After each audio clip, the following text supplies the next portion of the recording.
Hi friends, my name is B. Himan. Today my topic is about organic semiconductors in solar photovoltaics. First observation of photoconductivity in organic compounds was reported in 1906 by Pecitino.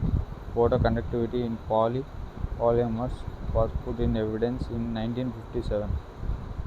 During the same period, the first organic photovoltaic cells was developed at Bell Laboratories. These cells are based on the crystalline silicon. Their efficiency was 6%. The spatial research, which needs energy source, has boosted inorganic voltaic cells investigations. The efficiency has reached 24.4% for the crystalline Si and 19.2 for the CIGS thin films. As discussed above, silicon-based photovoltaic cells account for 99% of the world production. However, even for its price of these cells have been dramatically reduced, it is still too expensive, and photovoltaic cells account less than 0.1% of the total world energy production.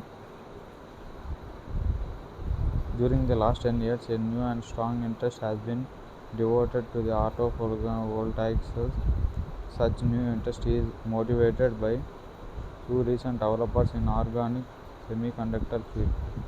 First, it has been shown in the quantum efficiency of the electron transfer from an excited polymer to a C60 is very high and transfer is very fast, which is promising for change carrier separation in PV.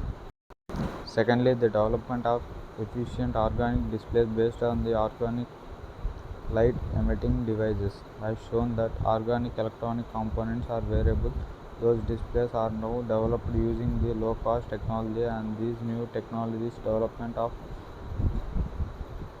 OLED can be tested for PV solar realization. Therefore, QLED technology allows drawing a research guidelines in organic PV cells. It shows to be noted nowadays the reverse is organic solar cells are solid and consist either of two organic layers or a homogeneous mixture of two organic materials of one of them, either an organic dye or a semiconducting polymer. Donates the electrons.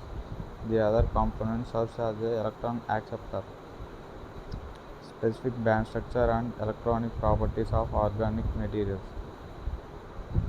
In a crystalline inorganic material with three-dimensional lattice from the conduction and valence band respectively. It is different in case of the organic semiconductor. In case of intermolecular forces or weak van der Waals forces and no large Cb and Bb are formed.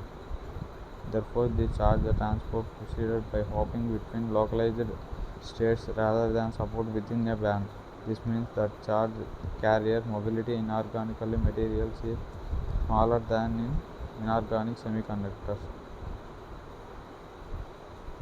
Photons absorption by inorganic semiconductors produces free electrons on holes, whereas photons absorption by organic semiconductors produces excitons.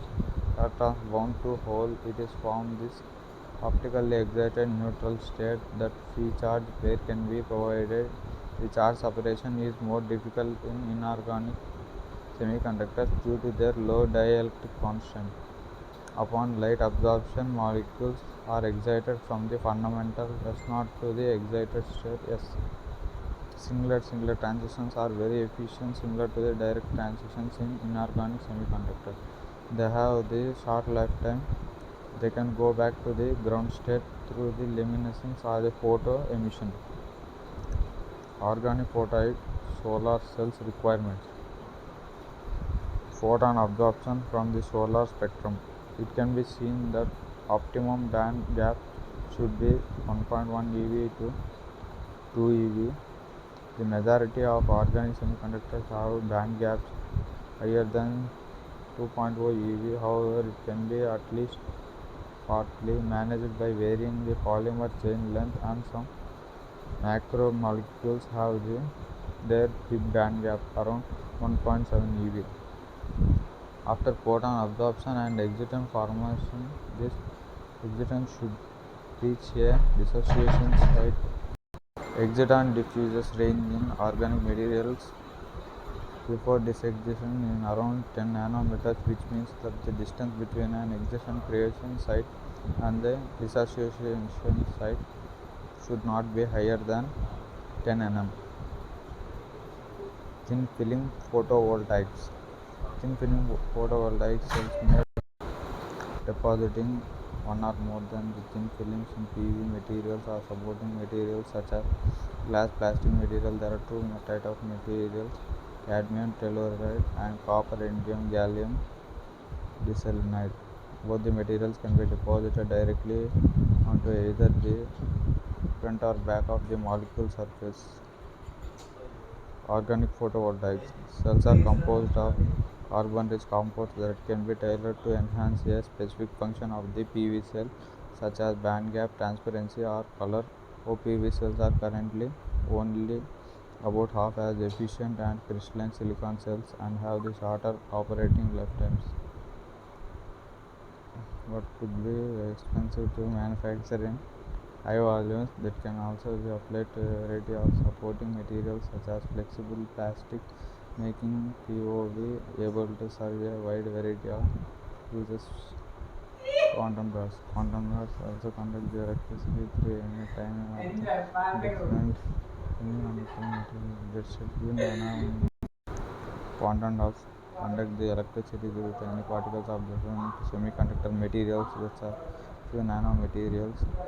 However, they are easy to make it on the solar cell that can be deposited on the substrate using the spin coat method, spray, or the roll-to-roll printers like one used to the printer newspaper. Quantum dots come in various sizes and their band gap is customizable, enabling them to collect light difficult to capture to be paired with other semiconductors like perovskites to optimize the performance of the multi-junction solar cells. Concentration photovoltaic. Concentration photovoltaic, also known as CPV, focuses sunlight onto a solar light by using the mirror lens. By focusing sunlight onto the small area, less PV materials is required. PV materials become more efficient as the light becomes more concentrated, so the highest overall efficiency is obtained with CPV cells and modules. However, more expensive materials, manufacturing techniques, and ability to track the movement of the sun are required, so demonstrating the necessary cost advantage over today's high volume silicon modules have become challenging.